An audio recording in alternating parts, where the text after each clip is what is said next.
Graça e paz a todos os que estão conectados conosco neste programa Momento de Fé. Estamos reunidos aqui pela internet e nessa reunião nós temos como objetivo atentar para esse programa que foi criado por Deus para nós, para que nós sejamos fortalecidos na fé, que é um dom que Ele nos deu, através do qual nós podemos agradá-lo. E temos estudado, então, os milagres, estudamos milagres realizados por Jesus, e estamos estudando os milagres ocorridos na igreja primitiva, no tempo da igreja primitiva, né? Temos o objetivo de estudar os milagres também do Antigo Testamento e tudo mais, e nos entremeios trazemos também pessoas que têm testemunhos para dar, como já temos aí no YouTube, nossos vídeos com testemunhos. Temos testemunho de um médico, tem testemunho de uma irmã e depois de um irmão, e falando realmente de milagres, de sinais, maravilhas. Amém? Então, nós vamos hoje fazer um breve estudo sobre o texto de Atos dos Apóstolos, capítulo 5, versículos 1 a 10, que nos fala sobre a morte de Ananias e Safira. Então, Atos, capítulo 5, versículos 1 a 10. Nosso irmão Mateus vai ler para nós, por gentileza. Atos, capítulo 5. Mas um certo varão chamado Ananias, com Safira, sua mulher, vendeu uma propriedade e reteve parte do preço, sabendo-o também sua mulher. E, levando uma parte, a depositou aos pés dos apóstolos. Disse então Pedro: Ananias, por que encheu Satanás o teu coração para que mentisses ao Espírito Santo e retivesses parte do preço da herdade? Guardando-a, não ficava para ti? E, vendida, não estava em teu poder? Por que formaste este desígnio em teu coração? Não mentiste aos homens, mas a Deus. E Ananias, ouvindo estas palavras, caiu e expirou. E um grande temor veio sobre todos os que isto ouviram. E, levantando-se os jovens, cobriram o morto e, transportando-o para fora, o sepultaram. E, passando um espaço quase de 3 horas, entrou também sua mulher, não sabendo o que havia acontecido. E disse-lhe Pedro: Dize-me, vendestes por quanto aquela herdade? E ela disse: Sim. Portanto, então Pedro lhe disse: Porque é que entre vós vos concertastes para tentar o Espírito do Senhor? Eis aí à porta os pés dos que sepultaram o teu marido, e também te levarão a ti. E logo caiu aos seus pés e expirou. E, entrando os jovens, acharam-na morta e a sepultaram junto de seu marido. Nosso Deus, querido Pai, agradecemos-te por esta palavra, que é a tua palavra registrada aí para nossa edificação, para que nós tenhamos o alimento para as nossas almas, para que a nossa fé seja fortalecida. Te agradecemos a oportunidade de estarmos reunidos e poder estudar a tua palavra, que é uma revelação tua, inspirada para que escrevessem, e que agora o teu Espírito nos ilumina para compreendermos a tua mensagem para as nossas vidas. Te agradecemos e pedimos a direção do teu Espírito no nome poderoso de Jesus. Amém e amém. Então, nós temos aí esse texto, neste texto, uma passagem que ocorreu na igreja primitiva. A igreja estava se organizando, a igreja estava começando a sua caminhada, né? E, na verdade, vários sinais, várias maravilhas e vários milagres aconteciam na igreja primitiva, e, em primeiro lugar, cumprindo aquilo que Jesus disse: estes sinais seguirão os que creem. E também para provar a presença e a as determinações do próprio Espírito Santo, que veio para estar ali com os discípulos de Jesus e restabelecendo ali a fé de cada um naquele caminhar, agora sem a presença física de Jesus, mas que ele estava, através do seu Espírito Santo, presente em todos eles e através deles, né?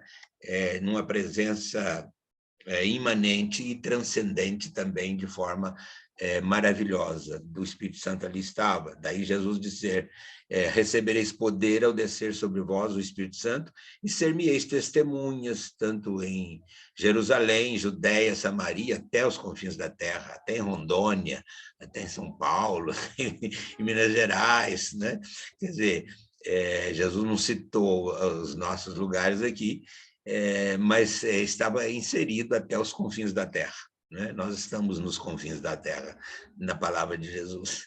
E o Espírito Santo realmente veio, como nós vimos no milagre do Pentecostes, quando ele desce, e há aquele milagre de falar em línguas, e para alcançar as nações ali representadas. E agora a igreja continua reunida, e reunindo-se e estando unânimes na oração, no partir do pão, e o Espírito Santo operando neles e através deles, né?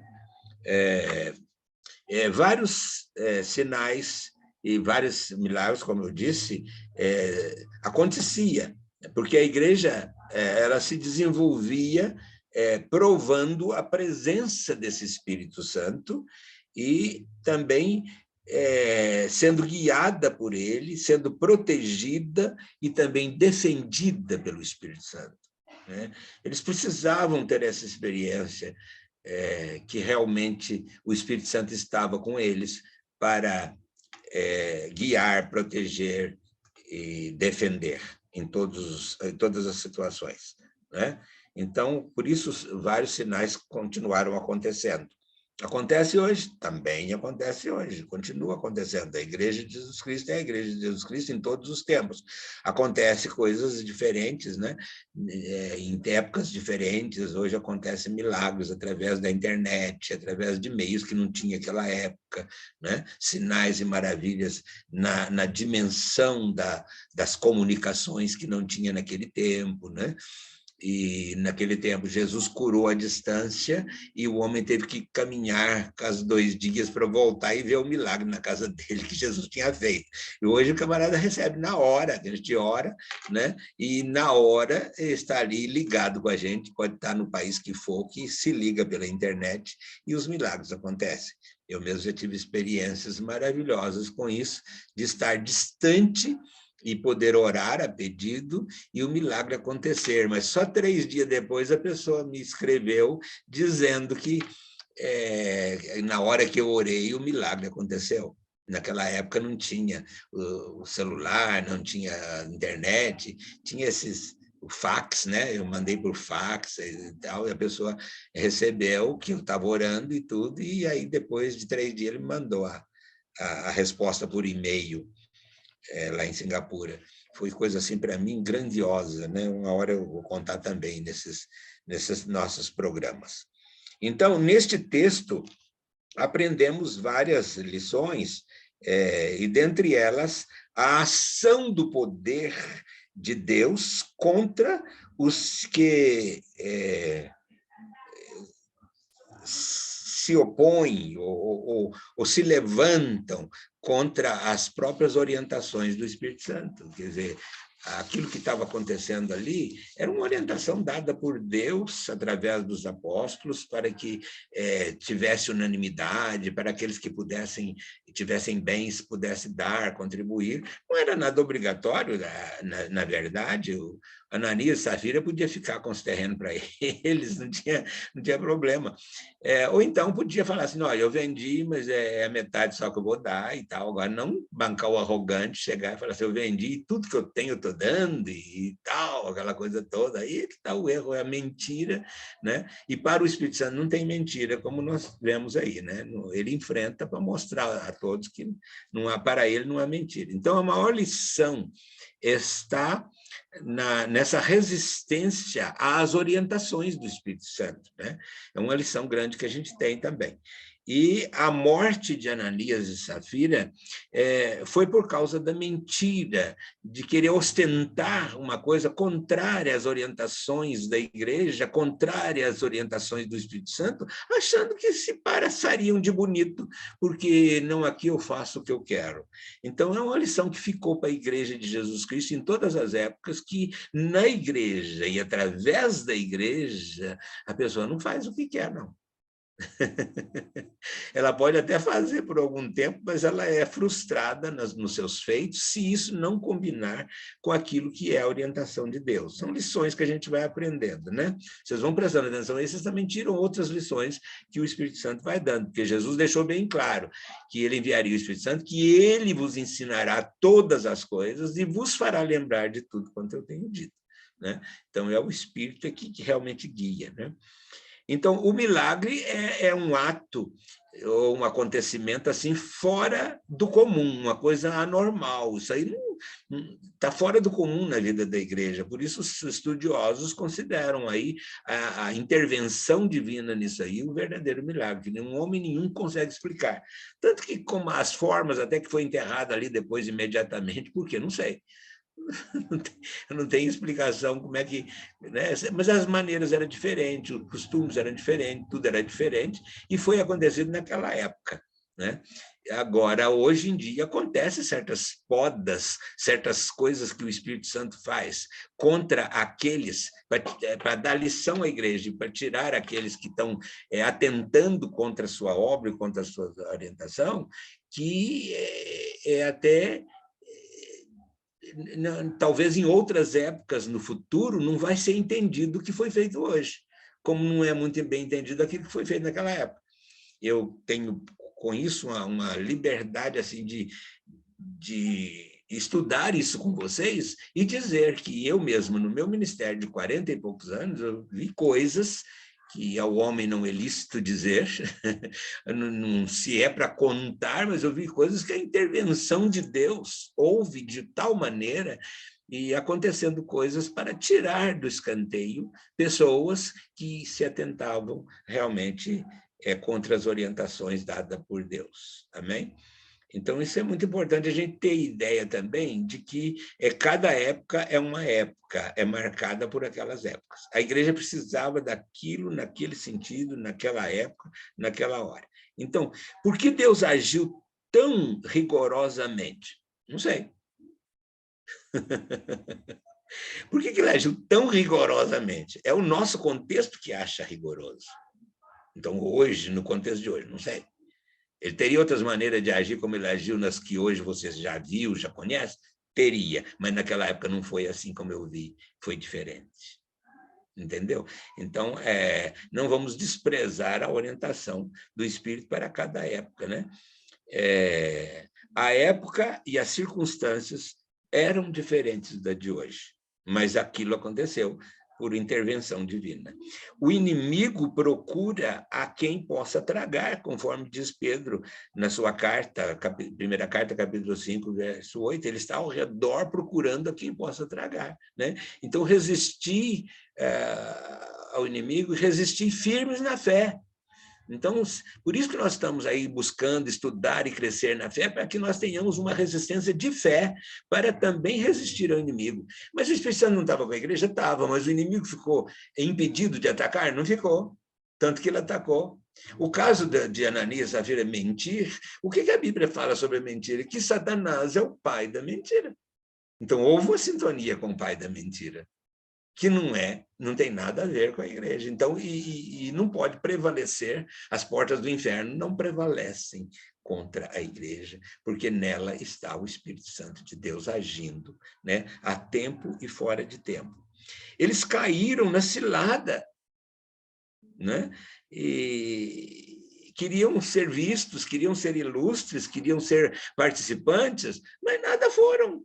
Então, é um negócio muito sério isso. Eu fico... Tanto que no versículo 11, que é o do último versículo aí, você pode ver que causou temor à igreja. Isso contribuiu para que a igreja vivesse no temor do Senhor. Se não acontece algo assim drástico, talvez eles fossem tomando assim uma rédea muito forte para si mesmos e não tivesse esse temor que sempre a igreja primitiva foi preservada nele e sempre teve, né? Então, o mesmo Deus que fez no passado, não vou levantar aqui passagens do Velho Testamento, como, por exemplo, no caso dos que caíram por atear fogo estranho no altar, eles foram mortos, né? A mesma coisa, o Deus que fez no passado, ele faz no presente também, né? Então, em Levíticos, no capítulo 10, não é para buscar aí para... Quem estiver assistindo o vídeo pode ver aí, no capítulo 10, versículos 1 e 2, o fogo estranho que puseram no altar e trouxeram fogo estranho para o altar, então foram mortos, foram fulminados, né? Em Samuel também nós temos a morte de Uzá por tocar a arca. Tinha uma instrução que não podia tocar a arca com as mãos. Foi tocar, desrespeitou a orientação. Uma coisa simples, uma coisa que para nós parece uma ignorância. Olha aqui, a ignorância no nosso entendimento, no entendimento de Deus, é grande sabedoria. E a nossa sabedoria pode ser uma grande ignorância no entendimento de Deus. Vamos guardar isso. Quer dizer, a gente não pode medir os sentimentos, os pensamentos do coração divino pelo nosso coração, que é corrupto e enganoso. A Bíblia diz, né? Todo coração é enganoso, certo? Então, a consagração é fazer o que Deus manda. Não é questionar, não é fazer do jeito que eu quero. Isso aí é uma lição preciosa para nós. Agora, para fechar a nossa sistema de aprendizado, de lição, vamos ver a sintonia da fé, né? Aí é que está a coisa. Então, primeiro, a fé pessoal, onde que ela está? Está em cada participante da igreja, cada participante do grupo. Nós já vimos que a fé pessoal está na pessoa, em cada pessoa, né? Então, ela estava em cada pessoa que participava da igreja, participava do grupo, movida no poder do Espírito Santo, movida na orientação da palavra, certo? E movida no poder de Deus, que deu esse poder, movido na palavra de Deus, que é o próprio Filho Jesus, é a palavra encarnada, ele não estava agora, mas está aí a palavra, e na ação do Espírito. Então está aí a Trindade santa e augusta. A vontade de Deus estava sendo feita, certo? E era para ser feita como? Através da palavra, que é a missão do Filho, e através do poder do Espírito que estava com eles. Então, é um negócio assim, muito importante ver que a Igreja de Jesus Cristo ela conta com isso, com a vontade do Pai, com a missão do Filho na palavra, por isso que é importantíssimo o estudo da palavra.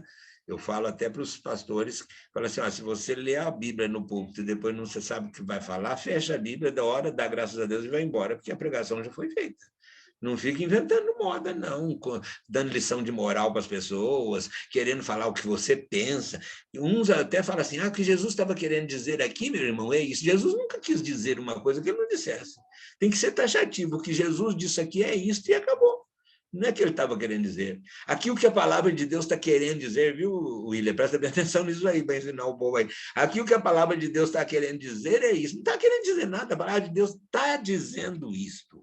Então, se você não souber destrinchar aí a palavra, repete a palavra e acabou, porque é essa mesmo que ele falou, certo? E o Espírito Santo vai ensinar aquilo que deve fazer. Se debruçar na palavra, buscar o estudo da palavra e orar a Deus pela intimidade com ele através da palavra, é claro que ele vai te ensinar o que fazer com a palavra, como dizer a palavra. Ele prometeu, eu te direi o que fazer, eu te direi como fazer, e eu guiar-te-ei com meus olhos. Será mentira? Não, Deus não é homem para mentir. Se ele disse, é porque ele vai fazer. E ele fará sempre. Amém? Então, nós estamos vendo aí essa fé pessoal sendo movida nisso, movida no poder do Pai, né? No aprendizado da palavra e na ação poderosa do Espírito, né? Na ação do Espírito Santo que estava com eles, né? Agora, a fé eclesial. A fé eclesial, a fé da igreja, que é da igreja que se reunia em sintonia com a fé divina.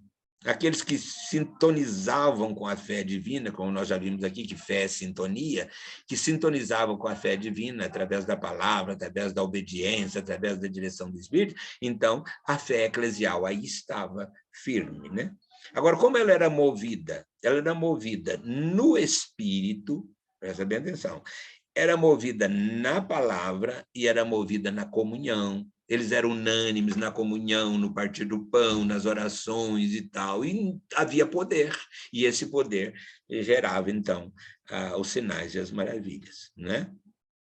E essa fé divina, então, era movida. Vamos ver aqui a fé divina na presença do Espírito Santo.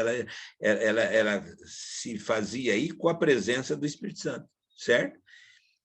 E no Espírito Santo estão as propriedades hipostáticas de Deus, que é Deus Pai, Deus Filho e Deus Espírito Santo, né?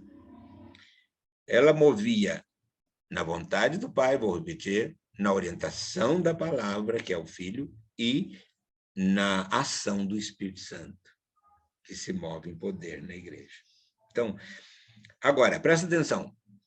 A última lição para nós, e muito importante, é essa, que a fé pessoal de Ananias e Safira,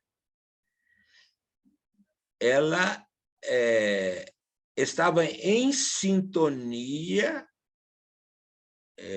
a fé pessoal de Ananias e Safira, em sintonia com a fé divina, ela estava em assintonia, desculpe, a palavra é assintonia, quer dizer, ela não entrou em sintonia como os demais com a fé divina. Então, o que aconteceu? Ela entrou em sintonia com a fé do pai da mentira. A palavra diz bem claro que o pai da mentira é Satanás. E Satanás está a rugir como leão, procurando a quem possa tragar. Então, se ele encontra um que, em vez de sintonizar a sua fé em Deus, na fé divina, na fidelidade de Deus, cria outros meios que vai favorecer a infiltração do inimigo, ele vai, então, ter sintonia e vai ser um ruído danado na igreja. Deus tira o ruído, ele tirou.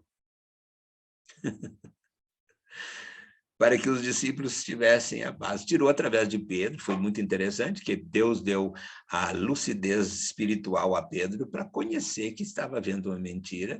E já pensou se Ananias, eu fico pensando aqui, se Ananias confessasse naquela hora, irmãos, eu errei, eu menti. Ele era perdoado porque Jesus veio para perdoar. Que nada, houve ali a manutenção de que ele estava fazendo o que ele tinha que fazer. Então, ele estava fazendo. Aí Pedro, então, fala com ele, o que você acha que é para mentir para o Espírito? Porque ele achou que ele estava mentindo para Pedro, mas ele estava mentindo para o próprio Espírito Santo, que tinha orientado isso, né? Quer dizer, também não acreditou na ação do Espírito através dos discípulos. Fica essa lição para nós desse, né? Então, assim como Jesus reprovou a figueira, no caso, que não dava frutos, Deus tirou Ananias e Safira, porque ao invés de ser frutífero na sua seara, na sua igreja, em sintonia com a sua fidelidade, eles sintonizaram com o inimigo de Deus, inimigo das nossas almas, e com isso criou uma assintonia com a fé divina. E a igreja precisava receber a ação do Espírito para que ela pudesse se fortalecer cada vez mais. Até a mais importante lição foi o fortalecimento da igreja, porque aí veja que houve temor em todos. Opa, não é brincadeira, nós estamos numa obra que ela é dirigida, orientada pelo Espírito. Nós temos que ter cuidado. Imagina o cuidado dali para frente, como é que ficou. O pessoal ficou tudo, como diz aqui, ficou cabreiro, né? Falou assim, eu não caio nessa, né? E isso aí foi testemunho para muita gente e continua sendo para nós, né? Nosso Deus, graças te damos por essa palavra que é viva e eficaz, que aqui nós consideramos, ó Deus, um sinal maravilhoso que tu realizastes para que a tua igreja fosse, no princípio, fortalecida na fé em ti, no domínio, na direção, na orientação e no poder do teu Espírito Santo. Nós te louvamos por isso e te agradecemos, Senhor, por nos ensinar para hoje. A mesma conduta devemos ter daqueles discípulos que tiveram temor ao seu nome, tiveram temor à tua presença. Que assim possamos temer também, Senhor, porque tu estás presente e tu fazes aquilo que realmente deve fazer. E quando orientados e dirigidos pela tua palavra, assim devemos seguir sem questionar. Te agradecemos por isso no nome precioso de Jesus. Amém e amém.